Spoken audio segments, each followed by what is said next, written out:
at VCRD for their work in making this happen. I'd ask them to stand to be recognized, but they're all working really hard. So maybe just give them a round of applause.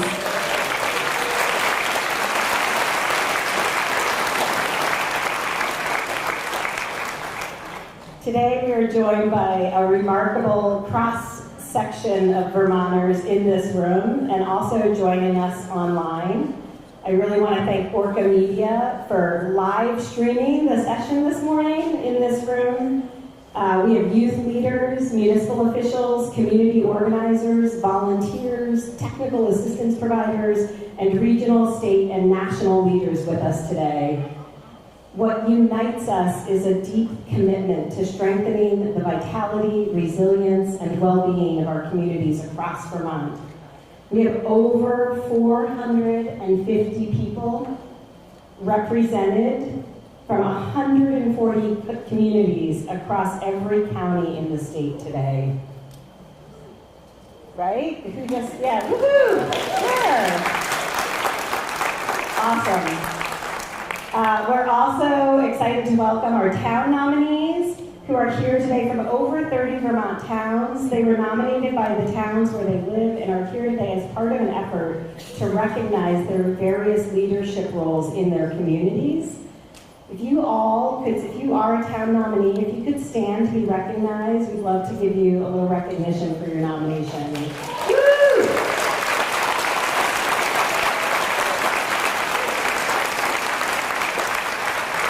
Excellent. This summit would not be possible without the support of so many partners and sponsors.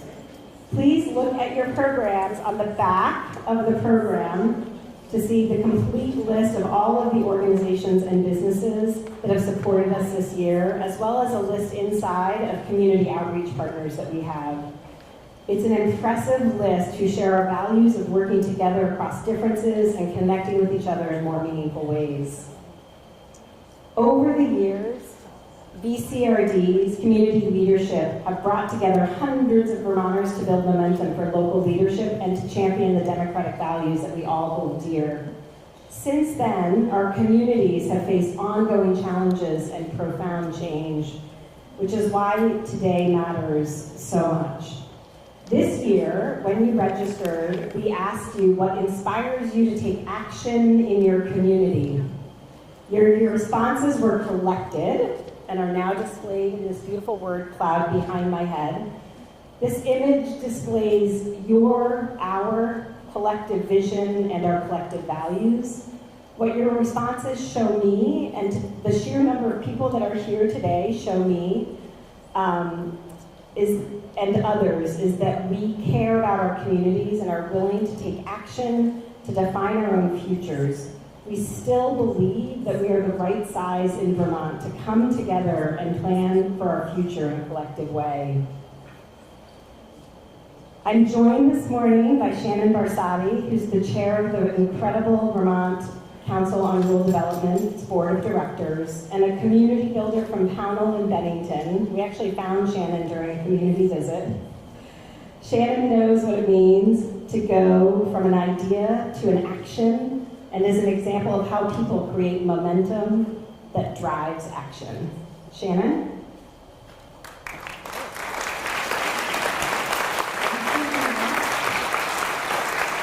Good morning, everyone. All right, I'm waking up from the drive from Pownell this morning. So it's an honor to be with you. Kiss the mic. I really have to kiss the mic. Okay. It's an honor to be with you here at the Vermont Community Leadership Summit. I look forward to this event every year because it's a celebration of what makes Vermont truly special. Our deep commitment to community and our belief that the best solutions come from the ground up. VCRD's work across the state often begins with the question, what do you want to build together? And this is important because it places trust in local people. It invites us all to step up as leaders in our communities. By listening deeply and helping rural communities shape their own futures, we're reminded that leadership doesn't live in distant offices. It lives in our town meetings, our general stores, our school gyms, and our local libraries. And in all of you who are here today representing your community. This is a room full of doers, and when a challenge shows up, so do we. Whether it's recovering from floods, addressing housing shortages, protecting our working lands, or building up our downtowns, our strength is in our ability to come together across differences and take action. So enjoy your time here today, learning and connecting with the next generation of Vermont leaders. And thank you for your leadership and your passion and your commitment to Vermont's future.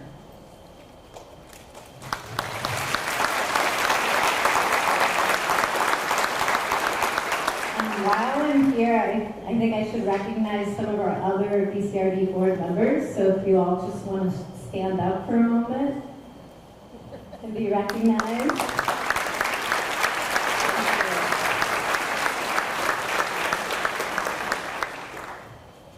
Thank you, Shannon. We appreciate your vision and your leadership and your drive to make Vermont a better place. As I said in my opening remarks, none of the work at BCRD happens in a vacuum. We are tremendously dependent as an organization on symbiotic and mutually reinforcing relationships with many partners across the state, many of whom are here today. One of our longstanding partners over the years has been with Front Porch Forum, whose mission it is to help neighbors connect and build community. Started in 2006 by Michael and Valerie, FPS have been a tremendous asset to supporting local cohesion and connection and building community leadership skills and moving people to take action in many towns. Years ago, when I wanted to engage in my own community, I turned to FPF and found a group that was starting to bud called Walk and Bike St. Albans. I think we're in our 15th year now, maybe 20th. I joined many of my neighbors concerned about the same things as me, and we have done a tremendous amount of work to shift practices, policies, and infrastructure to support a more walking and biking friendly community. Please help me in welcoming Michael Wood-Lewis to the podium to share with us a view on how communities are taking action across Vermont.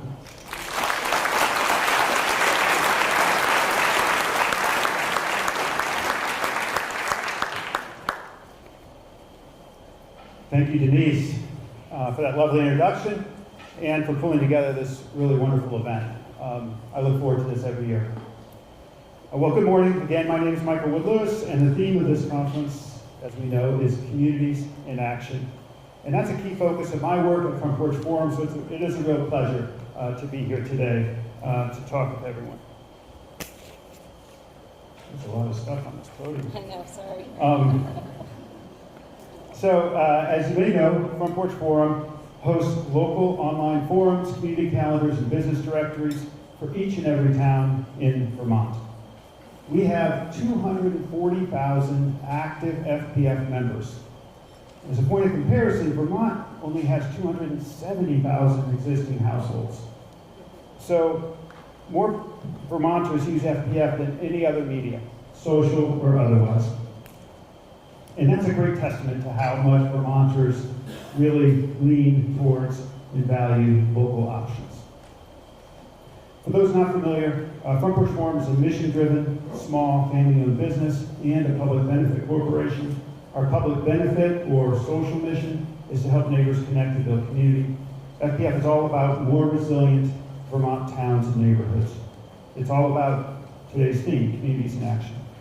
In fact, an independent survey found that 89% of FPF members take action locally multiple times per year in response to messages from their neighbors. So along with my 30 FPF staff colleagues, several of whom are here today, I have the privilege of seeing beautiful and inspiring stories unfold across our state, like the one Denise mentioned, through FPF postings every day. It's a real privilege. Many are straightforward. Lost dog found by neighbors. You want to see one of those? Yeah, lots of those. Or thanks for the 6 offers of a post hole digger.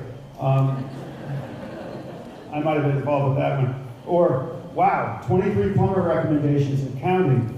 Perhaps you've seen similar stories play out in your local forum or been part of one yourself. But I want to draw attention to 2 specific types of success stories today. The first is the kind that results in real life, or IRL, connection among neighbors, especially the variety that is recurring and active. This type of action, be it a committee to rebuild a local playground, a cornhole league, an elementary school PTO, a book club, this has been shown to be the best bet for building local social capital. Social capital being just another way of saying connection among neighbors. And local social capital is a top indicator of a town's resilience in the face of hard times. And since, newsflash, we're living through hard times, we need more connection among neighbors. We need more social capital, and we need it now. So here are a couple of recent FPF postings that are creating just this kind of thing. And I didn't know your example, Denise, when I picked this one, but the other day, Emma, on the New Fame forum said, "Hey neighbors, I'm starting a weekly walking group. Meet at 5:30 p.m. every Thursday at the schoolhouse. All are welcome. Let's help motivate each other to get some exercise, be outdoors, and to connect." That's great. I love it. Gathering neighbors, in real life, weekly, active. That's the formula.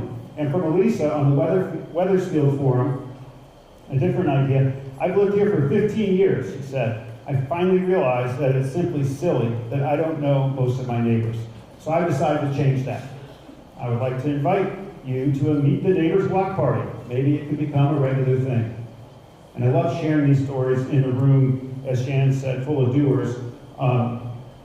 Maybe it'll spread. Another great example. So a related kind of success story, though, focuses on local small businesses.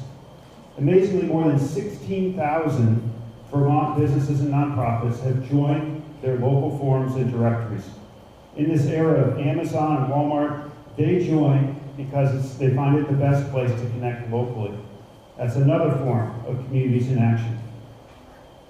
Here's an example from a local contractor, Shepherd Stonework. Front Porch Forum did the trick. We are swamped with work now. We are making appointments into the fall. Also, we've been happy to hear from many old friends who saw us on the forum, so thanks for that too. So today's event is pulling together, as we've seen, hundreds of local community organizers. I would like to say that every time one of us helps gather local folks together to work on a project, to learn something together, to have some fun, to protest an injustice, to engage with local businesses, that very act of pulling together neighbors in real life is building local social capital. It's building community, and we need more of that right now. So count each of these examples as a step in the right direction towards communities in action, and let's find more ways to do it. Thank you.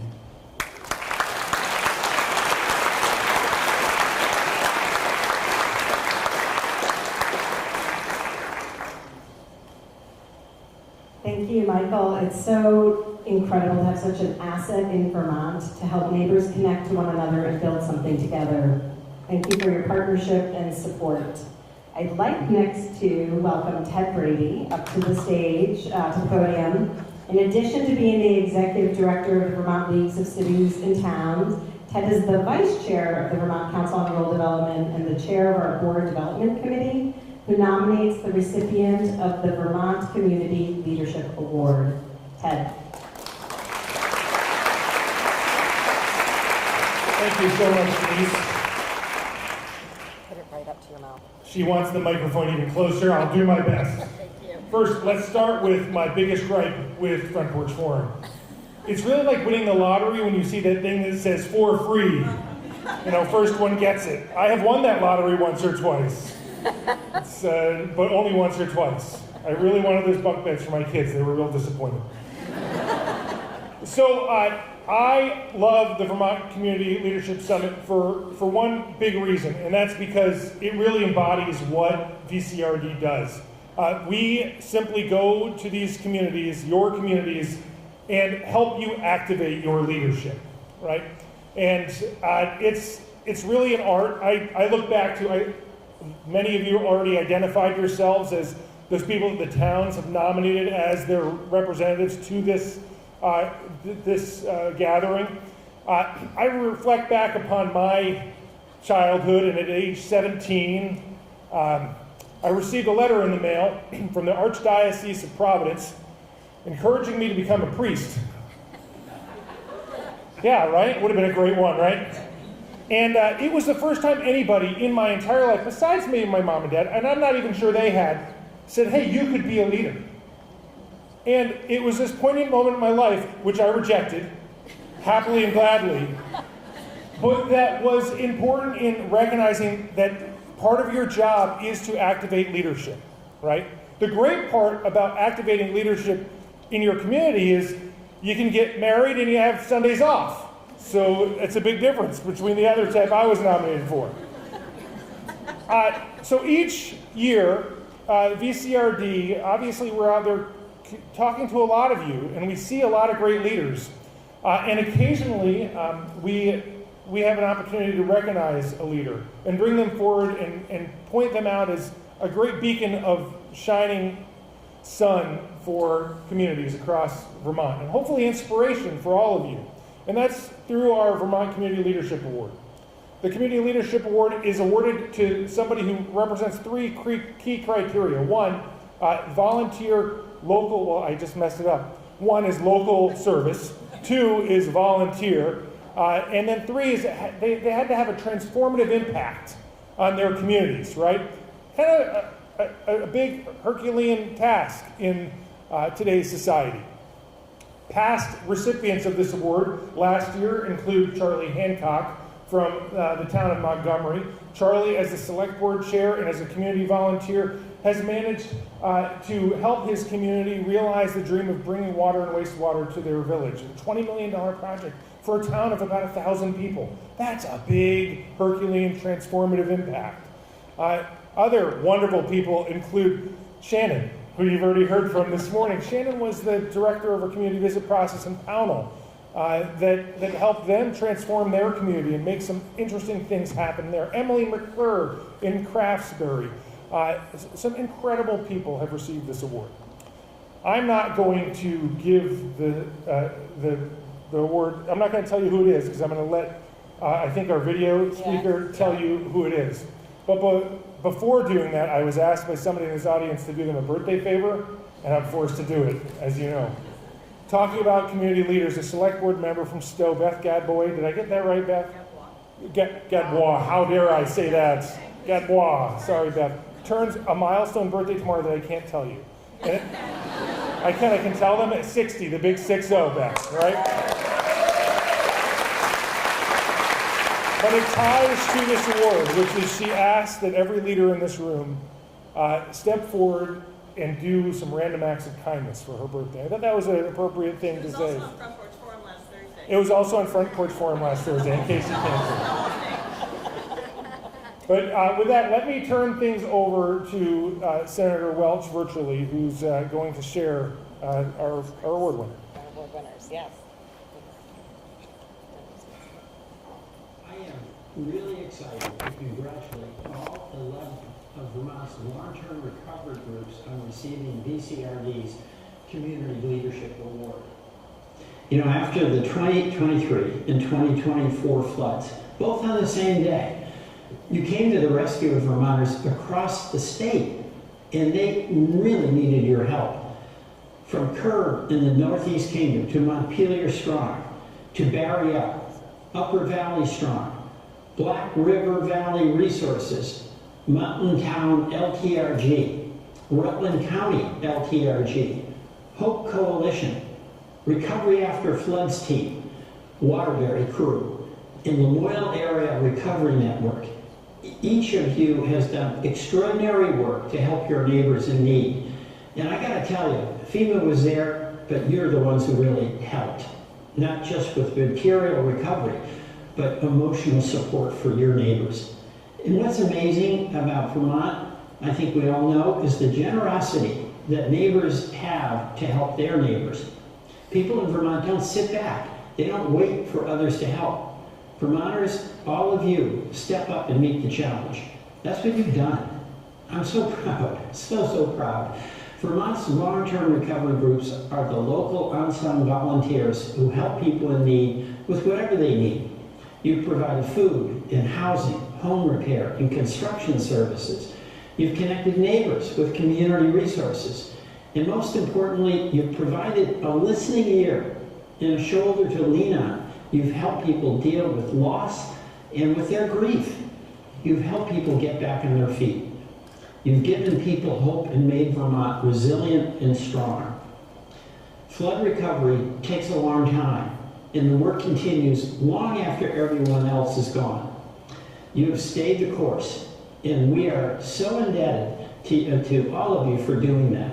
And I am very pleased that VCRD is recognizing all 11 long-term recovery groups for your service. It's a recognition well deserved.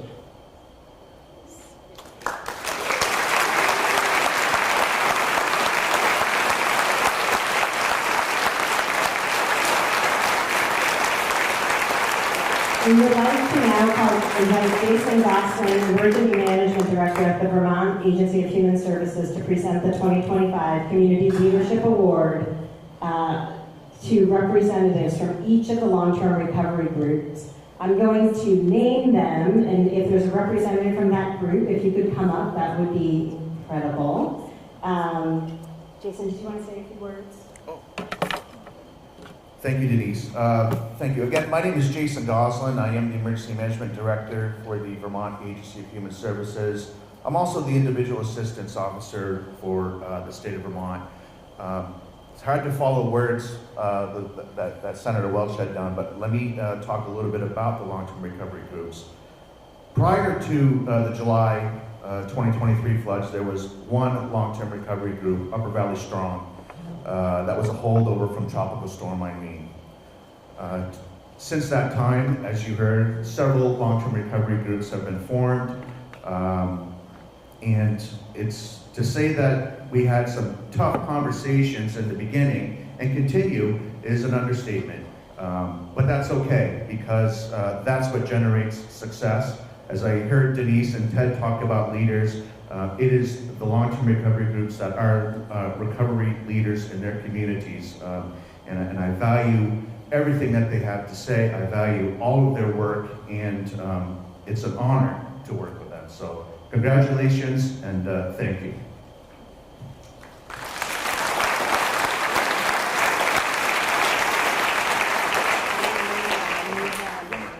No? That's good. Barry Up. Is somebody here from Barry Up?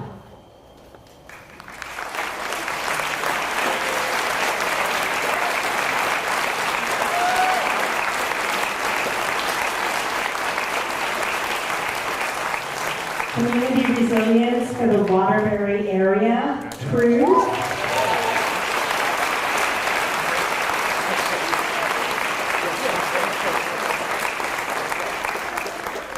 Helping Our People in Emergency Coalition, HOPE.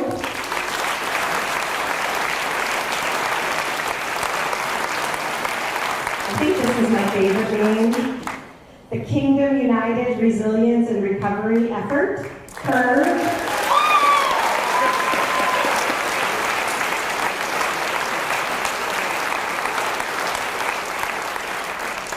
The Lamoille Area Recovery Network, LEARN.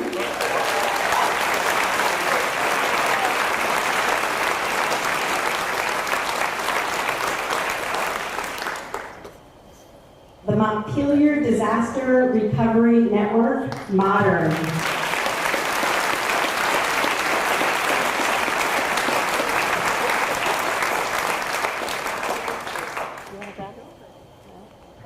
I don't know if there's anybody there from here. Okay, so the Mountain Town LTRG.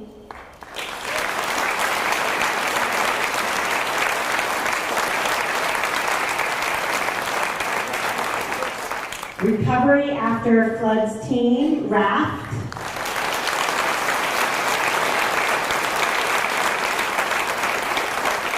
The Rutland Regional Disaster Cooperative, RRDC.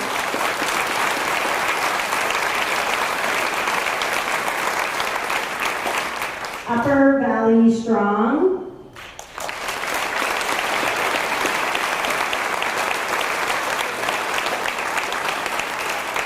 and Black River Good Neighbor Services.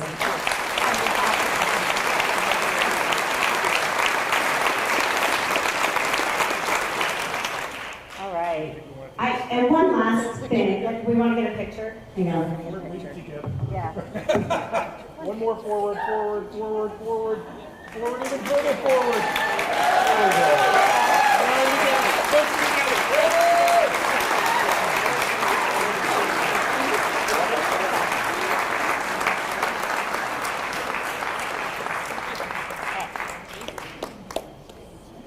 Thank you all. Congratulations on receiving the 2025 Vermont Community Leadership Award. We typically, once in a while, we give it to a group of people from one town, but this is the first time I think we've ever done this, and it really is an attribute to the incredible work of the volunteers and the people that have stepped up for their neighbors in need. So congratulations once again. Incredible work. You took action when people needed you most, and your impact has been deeply appreciated and felt throughout the state, especially as we are all navigating change and uncertainty.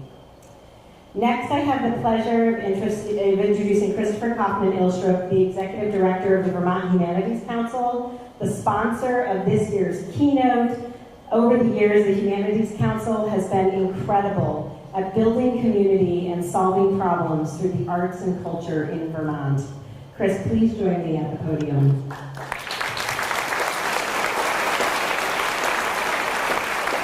Thank you. So excited to be here. It's always so great to be at this summit. We're so glad to sponsor it every year. There are so many friends here. And I actually think that my 10th grade social studies teacher is here as the town leader from Waltham. Shout out to Mrs. Stepp. We've changed so many lives. These are truly difficult days in our country, but artists and humanists are not giving up. Nor are we surrendering or capitulating or hiding. And in fact, last Wednesday, a federal judge in Oregon declared the gutting of the National Endowment for the Humanities to be both unlawful and unconstitutional. He placed an injunction against further harm while our court case plays out. And in imposing the injunction, U.S. District Judge Michael H. Simon quoted Representative William Ford of Michigan, who in the early days of the NEH and its sister agency, the National Endowment for the Arts, declared to the Congress, "The arts and the humanities are essential to our national interest. They are essential because they offer to our citizens the tools to explore ultimate directions and to define the goals to which public and private life should be directed.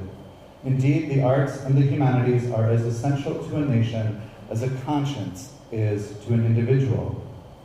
He continued, "The study of the arts and the humanities has relevance to our current domestic situation as well. The members know well the issues arising from this situation, the meaning of justice, the relation between freedom and order, the concept of community.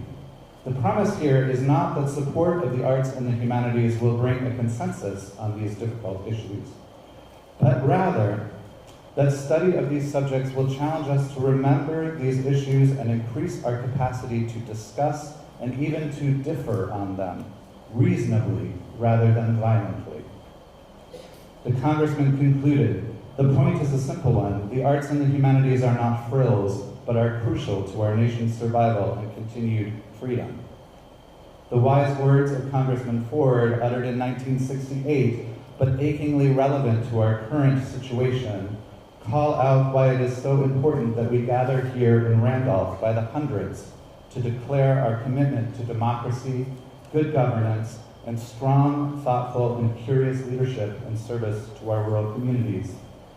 At Vermont Humanities, we are very proud of our work on the issues of civic engagement and democracy, and we're delighted to be an annual sponsor of the Vermont Council on Rural Development's Community Leadership Summit. For several years now, the summit has been launched each year by artists and humanists, and it is clear today why that is so important. It is my honor to welcome Farine Paris to lead off our time together today. Farine Paris is a storyteller who creates heart-centered spaces through live performance, keynotes, interactive workshops, and community engagements. She is known for living out loud as a Black Haitian femme artist, and she leads with courageous truth-telling and vulnerable vibes. Her work as a storyteller inspires to make a collective impact within her local Vermont community and beyond, one story at a time. As the founder of All Heart Inspirations, established in 2020, Fareen has curated over 200 storytelling-centered offerings rooted in the love of culture, people, and connection. Highlights include emceeing story slams, leading storytelling workshops and artist residencies, and guest appearances on several Vermont public programs, including Brave Little State, Homegoings, and Vermont Edition, as well as 7 Days Stuck in Vermont. Her feature on Homegoings was in fact nominated for a New England Emmy in the Best Interview and Discussion category. Fareen believes that we all have stories worthy of sharing, and she invites you to reflect, what's yours? Please join me in welcoming artist, creator, humanist, and storyteller, Fareen Paris, to the Community Leadership.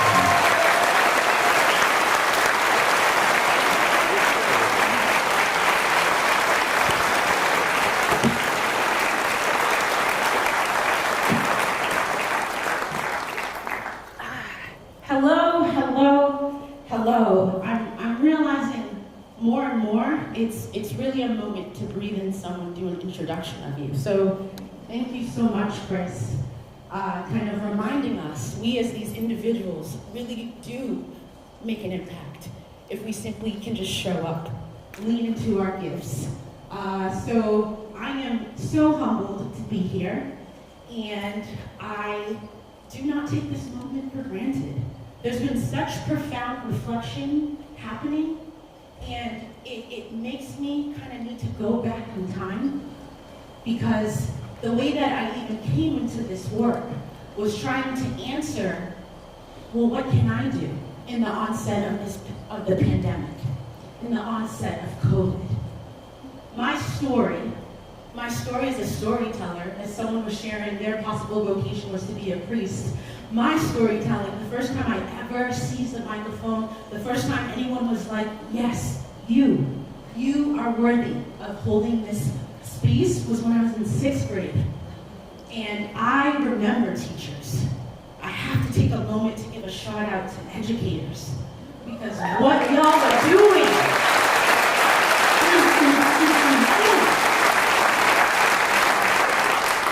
I'm a parent of 2 children, and when things shut down with schools, man, did I get a humbled lesson in what educators are doing. Not that I didn't know, not that I wasn't aware, but sometimes when you know, you know.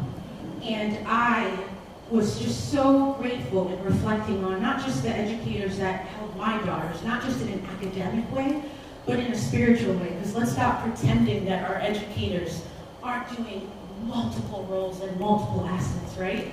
And so I named that because, again, it was a teacher. For me, it was Mrs. Welch. And it was 6th grade. And I went to a Catholic school. And every month there was a mass. And it was like, this week, 6th grade, you're in charge. And Mrs. Welch looked at me and she was like, Fareen, I think it's time. You're going to do the first reading. And I'm like, no, I'm not. And she's like, yes, you are. So background, I'm a very shy person. I'm in front of you right now, I'm looking at you, but let's not pretend that I haven't had anxious feelings and nerves, because we're human. We're human, but I'm willing to be here with you. I'm willing to learn, unlearn, relearn. I'm willing to be here with an open heart. And I'm reflecting on Mrs. Welch, because I was like, I don't speak in front of people. That's just not my jam, it's kind of scary. And she was the teacher that I hung out with after school. She was the teacher who I felt really at peace visiting once the wild school day came to an ease. And so she saw me. It's not even just she saw me, she witnessed me. I want us to breathe in those 2 words, right? You can see someone, but if you're seeing them, possibly, you're still seeing them in possibly the way your perceived reality wants to see them. But when you witness somebody, for anyone who's felt blessed to be like, you witnessed me, it just feels different. And Mrs. Welch witnessed me.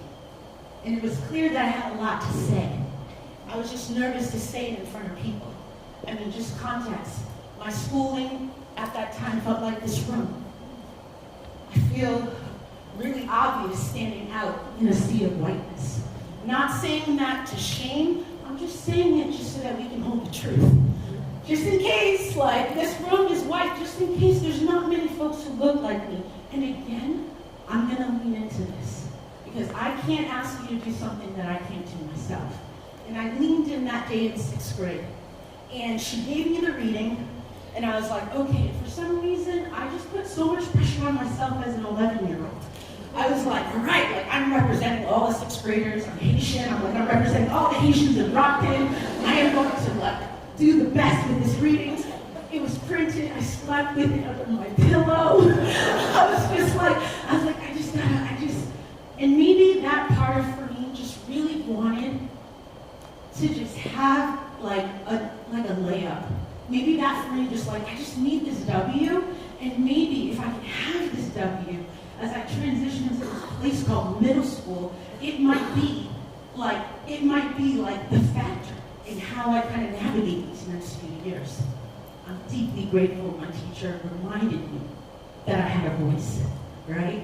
I think of that story, and when I did get in front of mass to do that, I just want you to know I killed it. I did. The microphone was attached to the podium, but if I could, I would have dropped it. Because when I got up there, rather than living in rules and how I've seen people's readings at mass, I'm like, well, what can I put on this? I didn't read it, I memorized it, I added arms to it, like it's like the word of the Lord, like that just hits different, right? That's the beauty of when we as individuals can add on our own seasoning to practices and lived experiences that happen.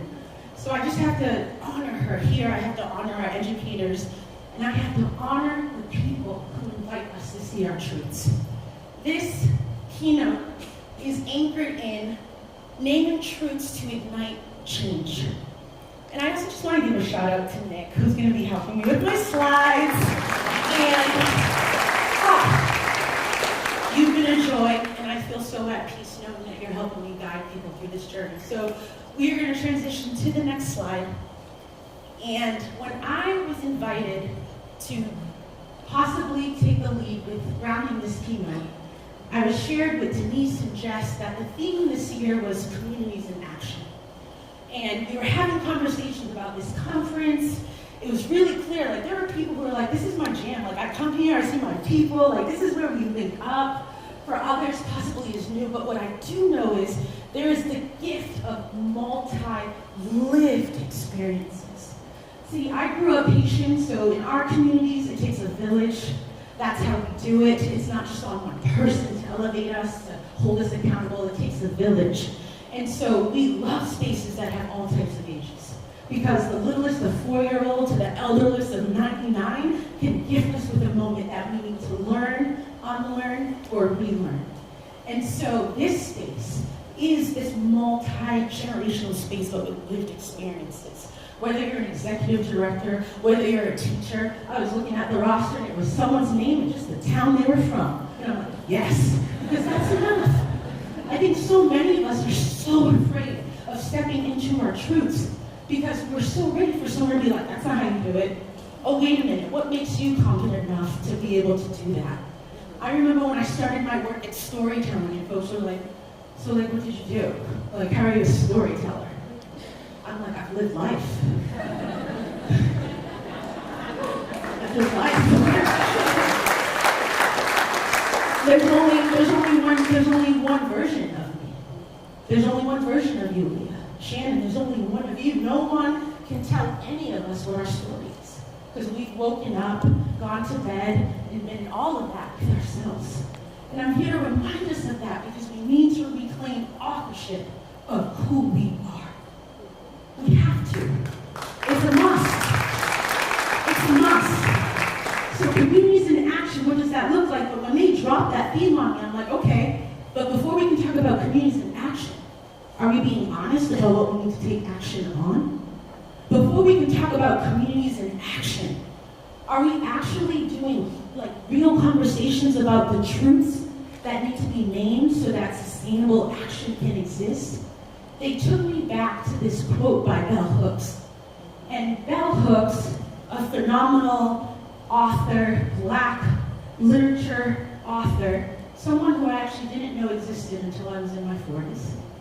Because too often education is erasing different parts of the narrative.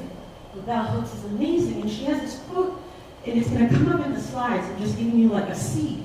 But she talks about how the heart of justice is truth-telling, and we as a collective need to start living in what reality is versus the perception of what we think.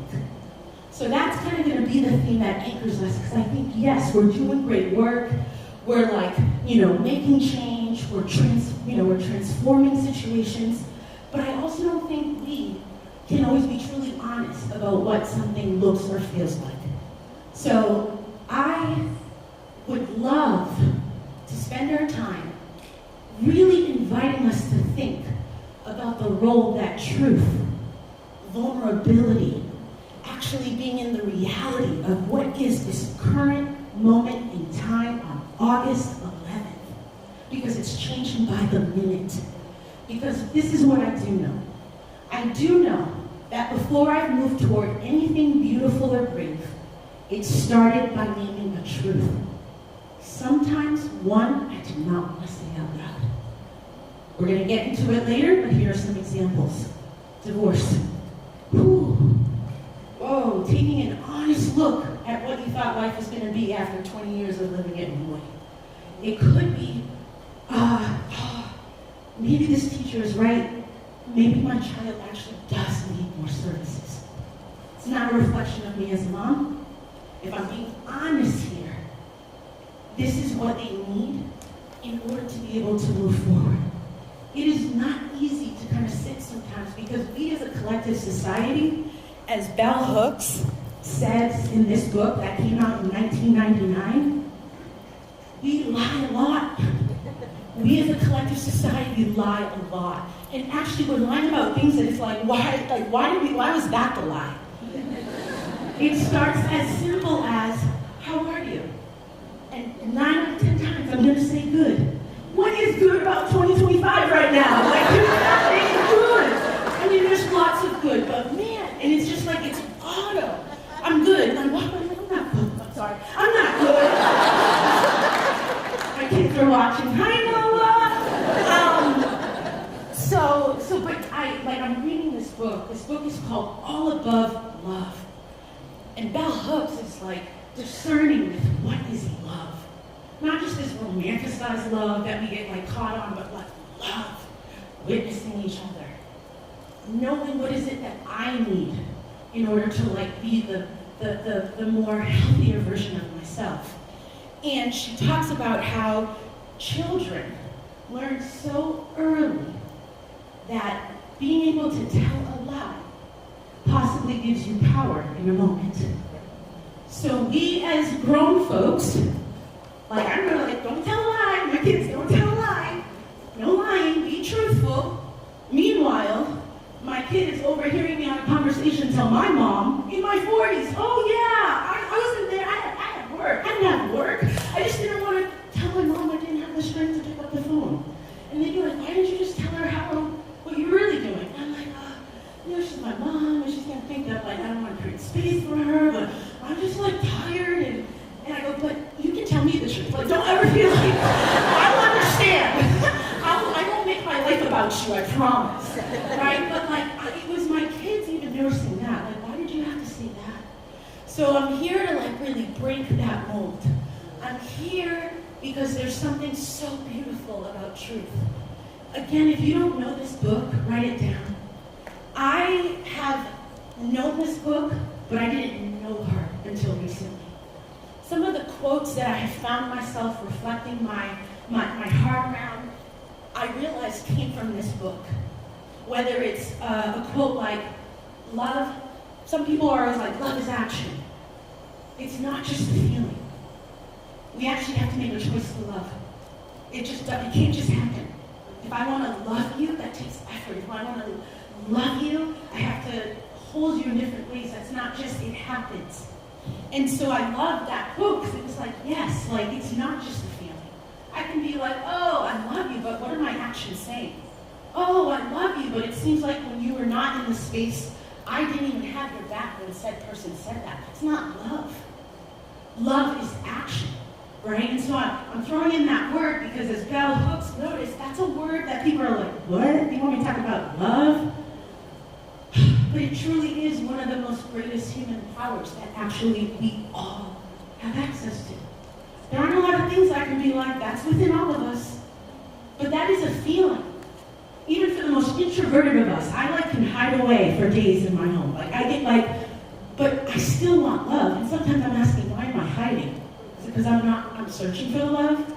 I'm waiting for love, I'm waiting for someone to text and be like, Fruity, where have you been? We haven't seen you for a week. Love. Love, All Heart Inspirations is my business. And it was so anchored in this idea of, what can I do to put more love into this world? Why is that my assignment? Why do I think that is my assignment for the collective state of Vermont and beyond? I think it's because at the end of the day, each of us have lanes. Each of us have profound gifts. And we actually each need to triple, quadruple, 100 times down on our gifts that will push us forward as a collective society. I can spend energy in trying to come up with strategic plans, but that's not my gift.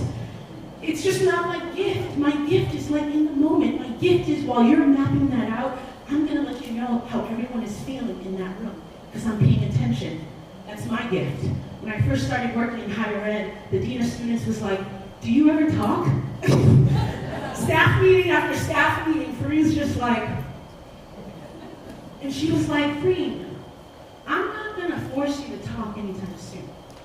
But when we get to a year of this job, I'm going to need you to talk. And I love that because I'm not ready. And she goes, and I do know if at any moment I pause the meeting, I'm like, how did we get here? You're going to be able to tell me the 8 steps and how we got here. And so I know that I've just always had a gift of seeing people. I remember children getting bullied in my classroom. And I'm just like, I just don't understand why we give such energy to tell someone that they're not enough. It just didn't align with my heart. And I remember Mrs. Welch being like, Fareen, you could go so hard on so-and-so, but you don't. And I just also stood by her sometimes when folks were doing it in the moment. It's not you having my back when I'm in front of you. It's what you're doing when I'm not in the room, right? Storytelling can come up in so many different ways. And so as we move through our time together, there's going to be different quotes that I'm going to share with you to ground us. There's going to be some prompts that I will put out. If you're willing, maybe you'll share some of your lived thoughts. But at the end of the day, it's like, what did she tell me? Sometimes it's just helpful to have mantras to just keep in your mindset. Mantras are beautiful, collections of words that you can either repeat easily or it's anchored in I'm trying to manifest this. And so today, I need us to know truth is justice and love is action. Today, I want us to possibly reflect on choose courageous love over comfort. Most of the time. It's not easy to choose courageous love over comfort. That's why that's in parentheses. But if you're moving through life doing it less than more, then that might be a heart check to do with self. We can't change what we can't name. So we can talk about action plans all day today, but if we're not willing to name some of the things that are getting in the way, people who are getting in the way, systems that are getting in the way, we're actually not going to truly solve what is needed. I want to give a shout out to Johnson, Vermont. Is anybody in this room that was part of the 100+ team that moved the library? Because in my mind, wow, when I think about communities in action, naming truths to ignite change, it's let's be real. This building keeps getting hit. Let's be real, public libraries are such a service. It's one of the very few things that everybody can access for free. It's let's be real, why is it that we as a small community can't have this saved? Right? And I love, how this library moved half a mile over a bridge at some point, right? That flood of 2 years ago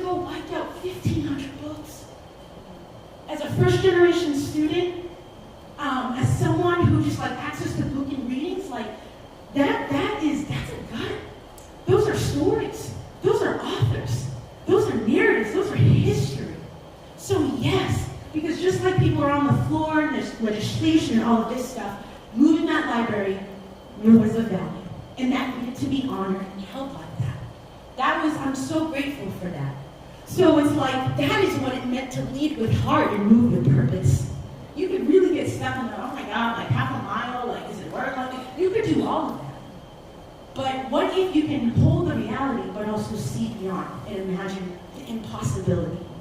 So it's moved now. They added square footage to it. They got computer labs. They got amenities. It was an effort, but clearly, if the people wanted it, it will happen. So I'm here to remind you, it's always been the power of the people, right? Sometimes we say, no one's coming to save us. No one's coming to save us. The collective power of the people coming into alignment over a particular thing that is a value that isn't going to cause harm. Because we can rally up around things that's like, but I don't know about this one. But that is beautiful. And so this idea of keeping it real or keeping it moving. And I don't mean that as a disrespect, but I think at this point of where we are in life, we can't just keep giving energy to something that's not going to be reciprocal. I can't just keep giving energy when someone getting frustrated because they won't see the framework that, then okay, I'm going to go find folks who can actually wrap their heads around this. So I'm good with that. Just be honest that you're not down with the cause. Just be honest because performative allyship, it hurts. It actually takes lives. I say that as a Black woman living in this body, aligning myself with projects or people who ended up being performative and exploited me as a Black woman for my knowledge and wisdom and to uplift them to get things costs lives. So that keep it real or keep it moving is just more of, I'm trying to actually do this thing called life. And every time you fake it, it adds another fragmentation to my collective soul. I can pick up most of it, but some of it just won't get picked up. Now I'm moving with less than I had. It truly is nothing personal, but how are we going to do this work if there's actually like my kids, my youth, they try to keep me like with language, ops. They're like, no, there's ops. Everybody's an op, you're an op, but you're not an op. I'm like, well, what is this, kids? But it's like, sometimes we are in spaces where there are people in that space that we think is for us, and they're not. We have people in that space that we think are for the cause, but they're not. They're actually struggling a little bit. An example of that was the past election. Because based on everything you saw prior to the election, it said it was going to go this way. But when people got in those booths, they did something different. Or maybe they just didn't decide to vote that day. I'm not saying it's why. I used to work in higher ed, getting college students and what it means to be in alignment with what you knew. So, but what would have happened if before the election, we could just be honest of where we were? Like, okay, this is the part, I'm not gonna lie. I am struggling with what it means to vote in a moment. Oh my gosh, thank you. So let's talk about that. I am struggling with what it means to vote in a Black person. Because I actually could have a heart-to-heart conversation with you with why you're struggling. Because Black women are not seen as human. Black women, like Malcolm X said, are one of the most disrespected, uncared for, forgotten people. For so many moments, we were only seen as 3/5. I actually think many people still see me as 3/5. I know that. Because before I can even speak into the microphone at council, some of you have completely cut me off. It's ingrained in us. I know it's hard to sit with that, but it's the truth. Because for centuries upon centuries upon centuries, we were ingrained to think that I'm not human. That is something we have to unpack and get real with for us to actually move forward, or else anti-Blackness stuff will continue to happen. To the heart. So when I was invited to do this keynote, this was the quote that came to me sitting with Jess and Denise.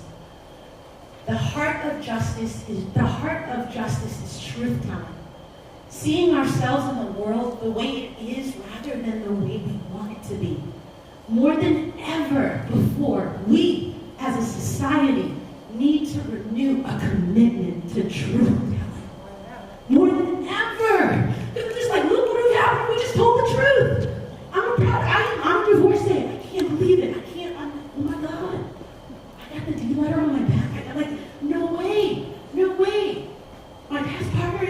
was profound. It was profound for 18 years, and then it wasn't.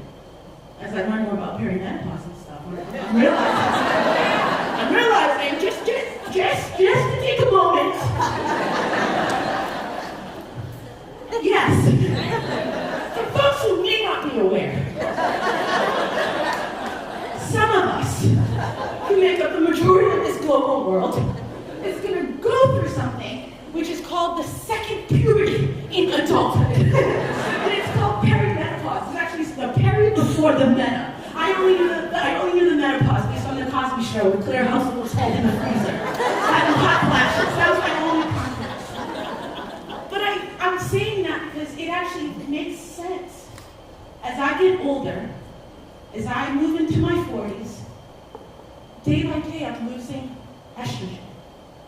Estrogen is that chemical that makes us care.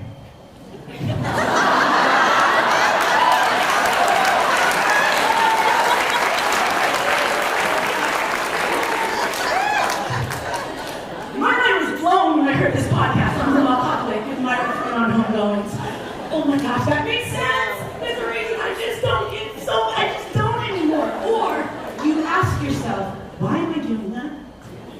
Wait, I take care of everybody but myself? Like, why? I mean that because we give such care to our teenagers, and you're like, oh, they're in middle school, they're gonna forget stuff, their brains are foggy, they're gonna rage at you, but still love them. So here's your reminder to do that for the collective older women.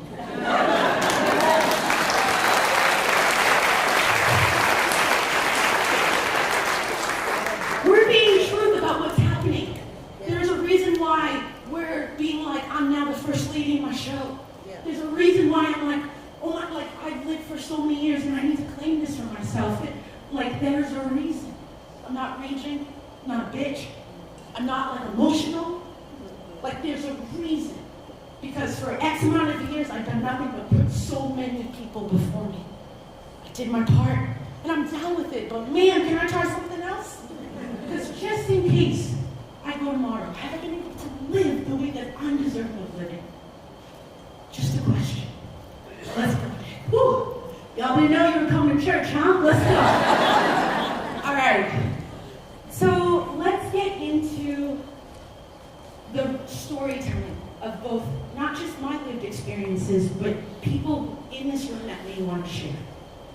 When I think about what it means to be communities in action, when I think about what it means then to take a moment to name truths to ignite change, I'm going to invite you to think about these 3 journeys. It's a collective experience, but first and foremost, it's the naming.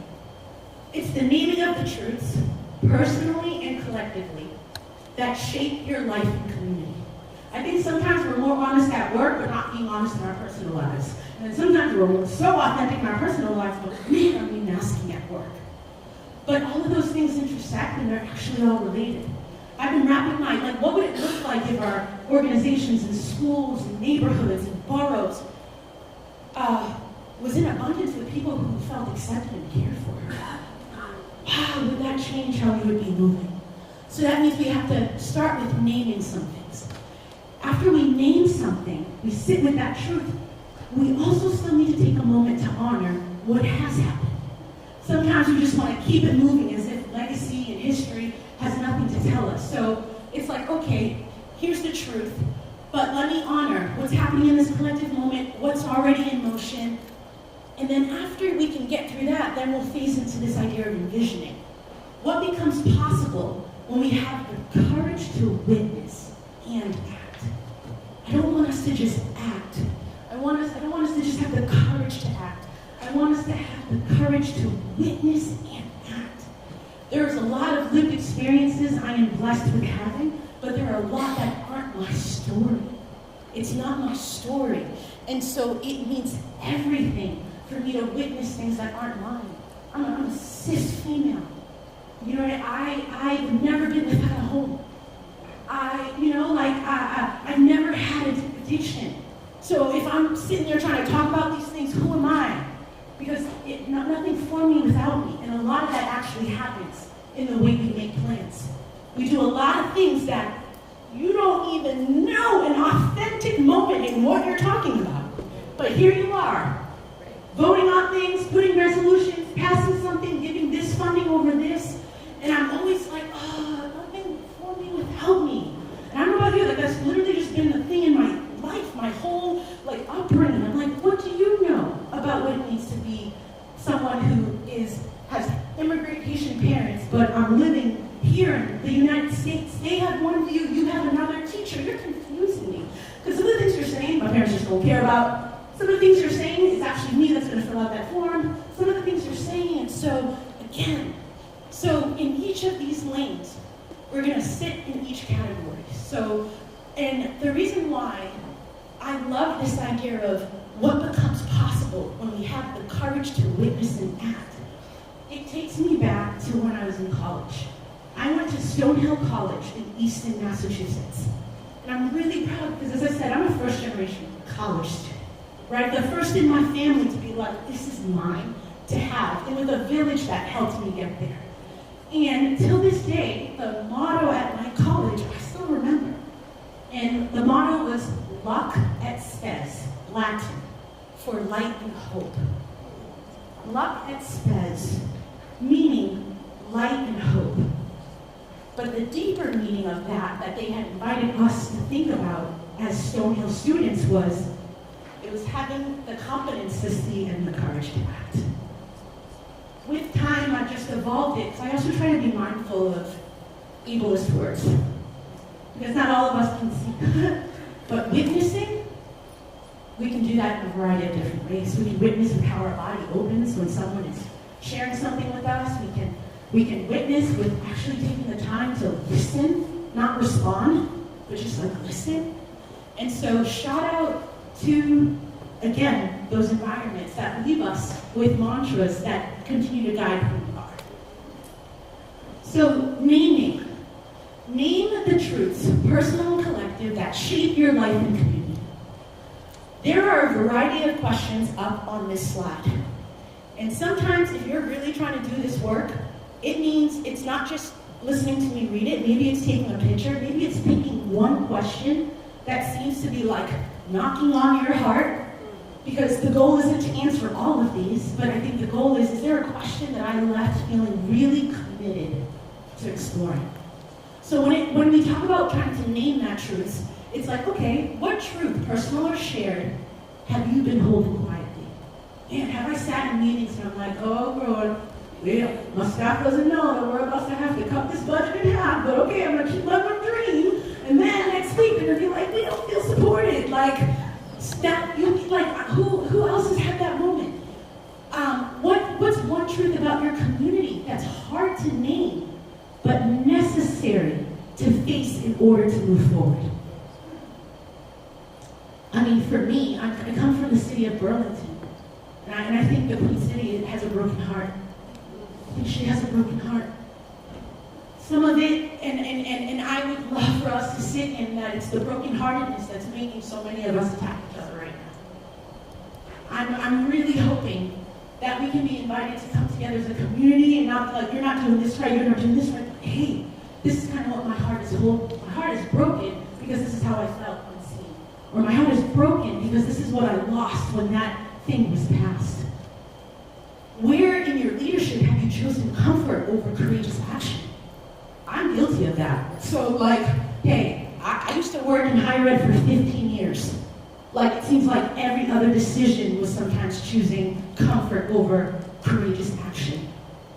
I can't change what that was, but I can take a moment to be real about, is that a pattern that's still in my life now? What truths do we protect with silence or illusion? And I think that gets back to that Bell Hooks quote. Like, we're like telling myself, it's great, the school is 50% diverse, like, we're great, we're doing everything right. And like, meanwhile, if you take the moment to like talk to the littest of little, they can take you word for word. They can speak for you word for word of how something didn't sit right with them. My question that I want to storytell about is, have you ever said something hard and it shifted the energy or direction of action? Because that feels scary. That picture up top is a picture of me at the University of Vermont. I was at that time the director of first year experience. My assignment, welcome 3,500 students and make them think that like this was a good choice to be here at UVM. It's so easy. And we were always just wrapping our head around, like, man, like moving in 3,500 students, how do you center each one? How do you make each one be like, I'm here for you? You know, and so my team and I were always kind of wrapping our heads around, like, what are those things that just slow us down for a moment so we can actually witness each other? When I became the director of first year experience, it was a new position that never existed at UVM. And so I'm feeling a lot of things being a Black woman in the first position called first year experience. I'm responsible for a whole class. There's been no playbook. And I have a feeling that everybody's gonna try to tell me how to do my job. It was so fun. So, it was a lot of, I feel like there was a lot of pressure. It goes back to that time when I was picked to do that reading. I'm like, can I do this? Can I represent? Like, I care about this. I just don't want to mess up. And so one year, we were in this big opening weekend meeting. I mean, you have Vice Provost is in there. Shout out to Andy Stevens. Belle Costin is in that space. Nick Negrete, some just beautiful people that I respect and honor. And so I'm sitting here as a well, my idea makes sense. We're in this meeting. It's an hour already. It's gone over. It was a 3:30 meeting, which people are ready to go at 4:30. And we have yet to solve the issue, which is we need to do something different at opening weekend. Like we're missing something. Like, what can we do? And I felt like I was that 23-year-old version of myself in higher ed. Like, I'm just listening. I'm like, that ain't it. I'm like, and it's like, Green, say your thought. I had it the whole time. The whole meeting, and they're like, all right, y'all, it's time to wrap up. So if no one else has anything to say, and I was like, and they're like, are you kidding me? Like, and I go, so what would it look like if at summer orientation, when these students come, like, we switched the idea of the keynote and we turn it into this thing called I Am UVM, and we invite them on postcards to write one thing they're bringing to the community. I'm saying this because I don't want to be that person that was like, at my last school, but there was something that we did in retreats, and I'm just wrapping how we can make it more accessible but still do it. And everyone was like, and I was like, why did I say that 60 minutes ago? Everybody was like, wait a minute, what could that look like? Could you show something that's different?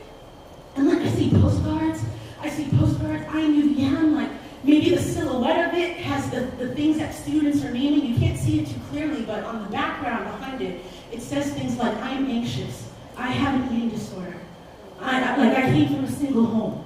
And so a student could write whatever they wanted on the other side to be like, this is what makes me UVM.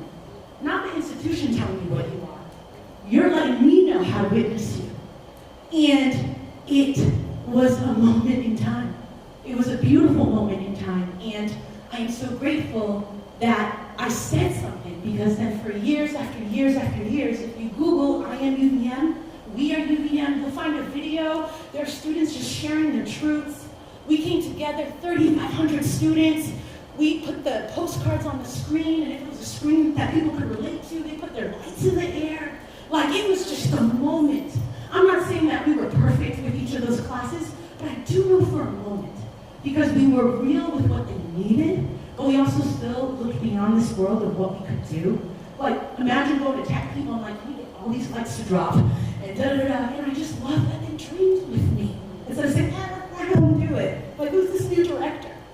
And I'm like, if we're truly saying that we're here to show up for students and let them know, this is the place for you, let us start with them telling us who we are. Does that sit?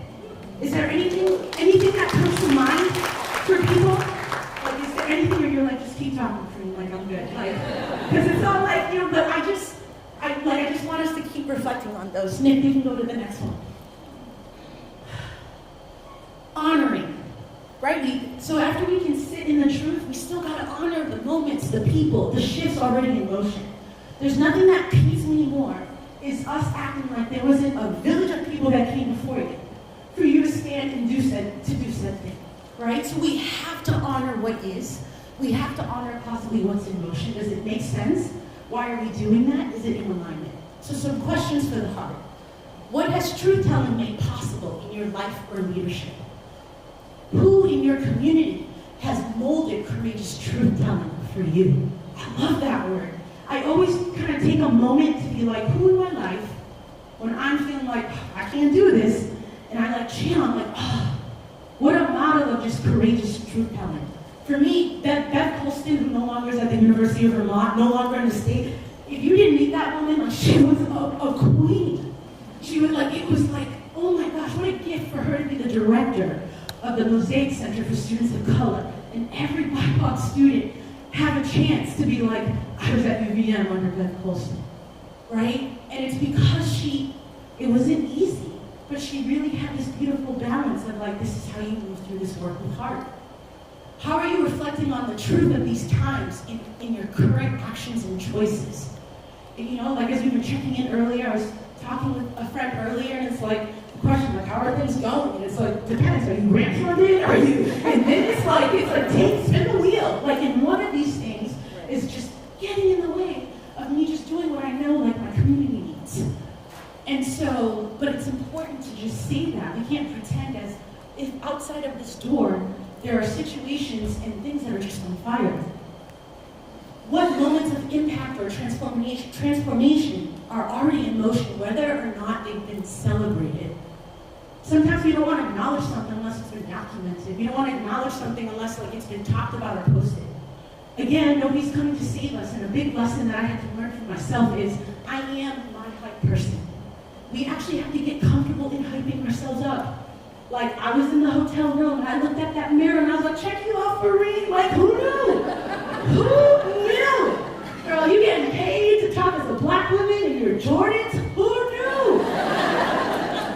I didn't get Jordans until my 40s. After I'm like 40s, have been like, oh, like, but I think it's important because I needed that. Because I was feeling anxious. I needed that. I'm someone who takes a pill daily to navigate depression and anxiety. And I was at the hotel on my own. My partner wasn't with me, so it was like, for real, let's go. And I'm happy that I did that. And I came here to do my purpose with y'all. So a question, story, what needs to be honored before you can take your next step of action? This photo up here is from 2020, March 10th, 2020. We had no idea what was happening 2 days later. So the context for this, we are at the Flynn Theater in Burlington, Vermont. This was a performance that was downstairs in the Flynn space. That is me with a cohort of students that went through a storytelling class at the Flynn called I Am My Ancestors' Wildest Dreams. Voices of color through storytelling. And if I never had moved to Vermont in 2012, this moment would have never happened for Vermont. I think sometimes it's important for us to realize, like, if I wasn't here, oh my gosh, like that's what you've touched. That's what you've been able to like plant here. That's what has blossomed. I took a storytelling class in 2019 at the Flynn Theater. It was a moth-style storytelling class. I had never taken a class before, but I was trying to like do something for me. I was like trying to be something beyond being a mother, beyond something that's like I work at UVM. And I took this storytelling class, and I was so excited. At that time, so much was happening in the air, especially around like racial inequality at the University of Vermont. And so I took this class to just give myself a moment to express, a moment to like be real. But when I got into the class, it was a full class. There was like a dozen of us. I was the only person of color in the class. And I shouldn't be surprised. I've lived in Vermont now for 12 years. I know the assignment. Like, we go back and forth with New Hampshire for being the whitest state. Like, I know where I am. But I think sometimes we go into something, like, forgetting what is the reality. And I had a perception of what this class was going to be. I was going to be talking about this, and then this person of color was going to be like, yes, and like, that, you know, and then this person, like, that wasn't the reality. The reality was, out of the 12 of us, I was the only person of color. And at first, I thought about, I don't know if I'm going to continue on in this 6-week class, because I didn't know if that one could hold my story. Moth-style storytelling, you have 5 to 7 minutes to tell a story. So if I came there to unpack racism, how are you talking about that in 5 to 7 minutes? If I came there to unpack what it means to exist in a multiracial family, how am I unpacking 25 minutes. And I remember just feeling a lot of pressure because I'm like, the audience doesn't reflect the stories I want to tell. And Sue Schmidt, who is just absolutely amazing, who is a beautiful, painting in why I'm before you today, she was my instructor, and she was like, that's not your responsibility to hold. You're there to speak what you need to speak about. You're not there to hold, to follow them through. Whatever they hear, they hear. If there's something they're not familiar with, they're adults. It's called Google. It's called Go Deeper. That moment is about you. You took this class for you, right? And I was like, okay, let's do this. And so I continued with the class, and it ended up being a beautiful experience. But if we're being truthful, I felt really uncomfortable throughout it. I did it. I did my piece, I performed, but there was something still not sitting right. I kept talking about it in therapy, and my therapist was like, maybe there's a reason why you experienced this. That's something that I do now. I'm like, why is this so hard? Why is this so heavy? And I'm like, is the world asking me to do something about this? So I would reach out to Sue Schmidt, and I would say, can we get together? Because I want to talk about the class. There are ways that it was so good, and then there are ways that I'm like, let's talk about it. She was so open to it. We met at August 1st Bakery, and I just simply said, what would it look like for the Flint Theater to possibly do classes in affinity? For me, I would love to see affinity around ethnicity and race. Maybe someone else it's affinity around gender. Maybe someone else it's affinity around mental health. But I think there's something deeply powerful about coming together on a shared narrative that we can then blossom out of. That's us right here. No matter where we are in this state, we're really like a collective good to make things move, right? A collective good assumption and trying to make things feel a little bit better than how we found it. And so with that, Sue supported, and she was like, you are able, we're gonna go to the Flynn with this. And if the Flynn doesn't take it, then we will take it somewhere else. I'm so grateful that the Flint listened. We named the truths. They honored what they were doing, but they also honored what wasn't existing. And then we got to envision. And before you know it, your girl is teaching this storytelling class that she was telling someone else about.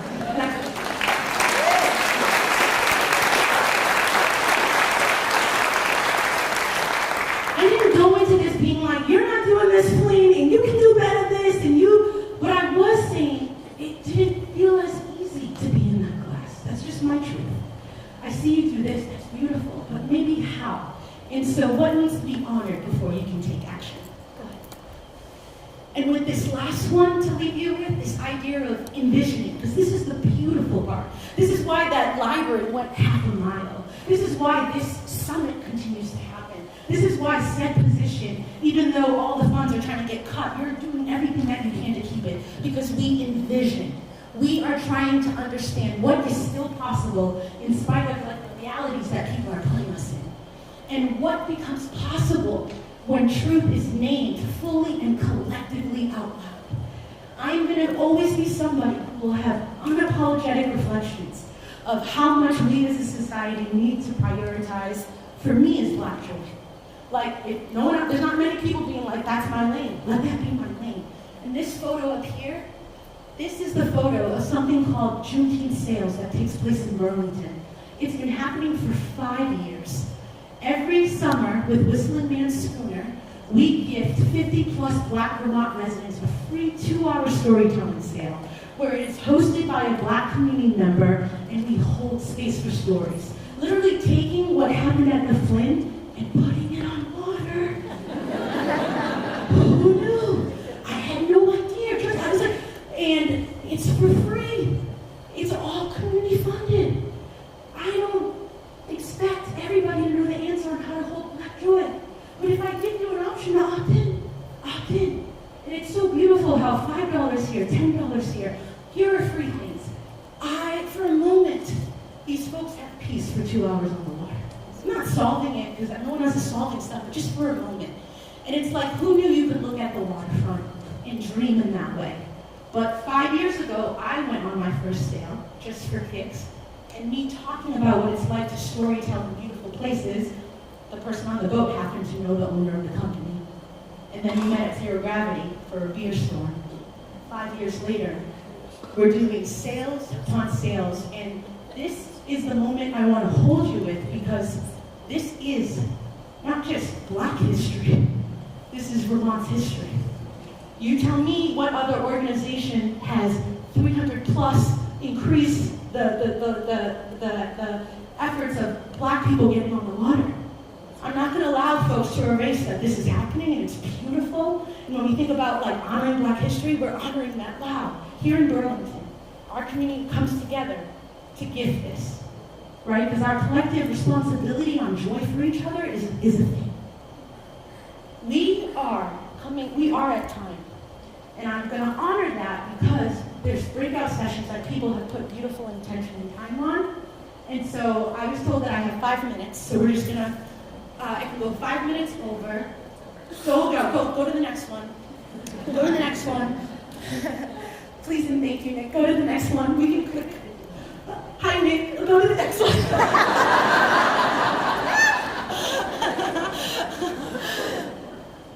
I just want to take a moment to leave us here. What does it mean to be communities in action? And right now, these are all the different organizations that have collaborated with All Heart Inspirations to center offerings where we're being honest about what is needed. Whether it's the Vermont Professionals of Color Network centering a space. Where are you? Vermont Professionals of Color Network? Like who knew? When I moved here, there was no Target, there was no Trader Joe's. There was a lot missing from here. And now, there are things like the Vermont Professionals of Color Network, where it's all about uplifting individuals like me. Like, that's a blessing. It's a village. Or whether it's like the libraries, again, back to libraries, being like, we are supposed to be that haven for people to access whenever they want. And it was so awesome to collaborate with the library in Montpelier and centering this artist residency that asked us to say, just like a book, I'm more than the cover. Too often in this world, people don't even go beyond our book cover. They don't even, maybe the few first couple of pages of our story. But if people took the time to get in the pages, to actually witness us, this world, I think it could be a little bit softer for all of us. Thank you so much.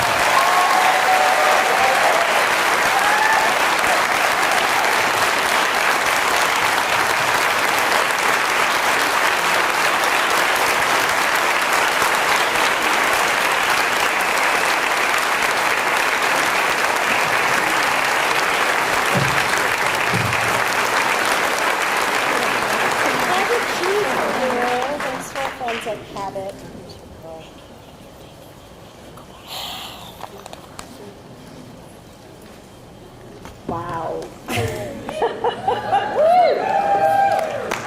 That was,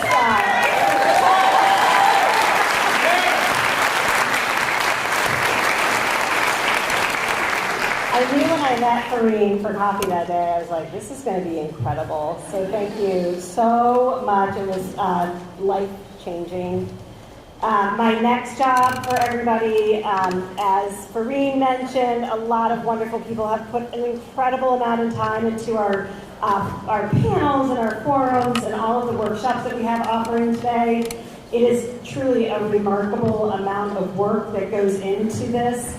And so my next job is to help you all get through the rest of the day. And so I just have a couple of announcements. Okay. I want to just mention, thank you, Orca, once again, for live streaming this session. This is the first time we've done this.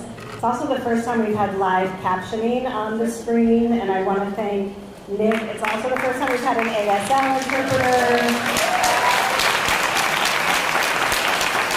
And I just want to say, VCRD is always open to feedback, so if there is feedback that you have after this conference and you want to send it to us, we are always open to hearing and learning and doing better for all of our attendees that come to this. I want to also just extend a huge thank you to all of our sponsors. None of this, we would not be able to offer the price that we do, to be able to attend this without them. So we're incredibly grateful for partnering with us. I know there's a few in the room, so I just want to thank you all for your incredible generosity, as well as our outreach sponsors. Without them, we would not be able to get the word out as well as we do. This event would not be possible without the entire VCRD team who plays a role in putting this on. It is, we are a staff of 9, and it takes every single one of us to do this. And we start like in January, I think, starting to plan this event. So really a huge shout out to all of our staff at VCRD. You can...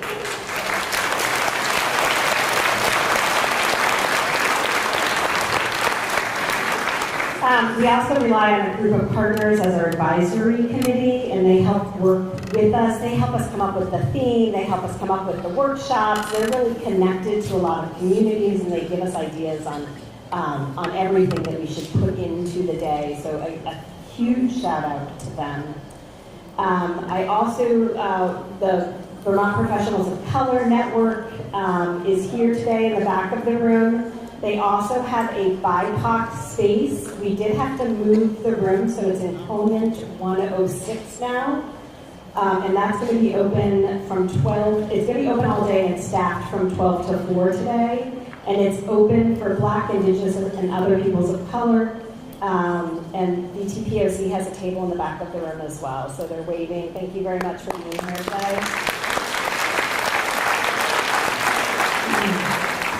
You may have noticed there is construction on campus today, and so we have had to shift some of the places that we're going to be collecting for our workshops. We have this incredible, you haven't seen this, we didn't print, but we have this incredible, this is new this year, and it's really great, but it has all of the names of the rooms, and then the workshops that are in each of the rooms. There is a bit of a shift that's happened over at Conant, but the rooms are all marked, just so you know. I think it's 101 that had to change to a different room, but the rooms are marked over there. Okay, lunch, that's my last thing. If you haven't already checked in, make sure you do that if you got here late. But also get a lunch ticket for either Judd or Maury. We're trying this out this year, something new. If you're going to the dining hall, you should have a pink ticket. And you should just see, like, based on the map on the back of this, which dining hall you're going to be closer to before or after your session. And if you want to eat over here, it's a white ticket. Food is exactly the same in either place, unless you have dietary restrictions, and then those are going to be over at the dining hall. And if you have dietary restrictions and also need accommodations, we can bring that food over here. So just let Margaret know in the back of the room before you leave at this break. Okay, I think I'm almost through it, you all. Okay. After your last session, we have ice cream. So instead of a beer storm, we can have an ice cream storm, I guess, at the end of the session. And I'm going to end with this. A vibrant democracy depends on people like you.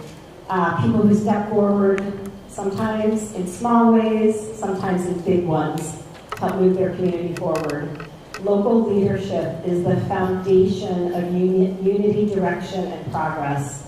And it's the reason that we're all here today. So grateful for your presence and your energy and all the ways that you're showing up for your neighbors, for your towns, and for Vermont. Now let's get to work. Have a great day together. And I think we're going to break. You have until 10:45 to get to your session, so about 5 minutes. Have a great day, everybody. We'll see you at the Ice Cream Social.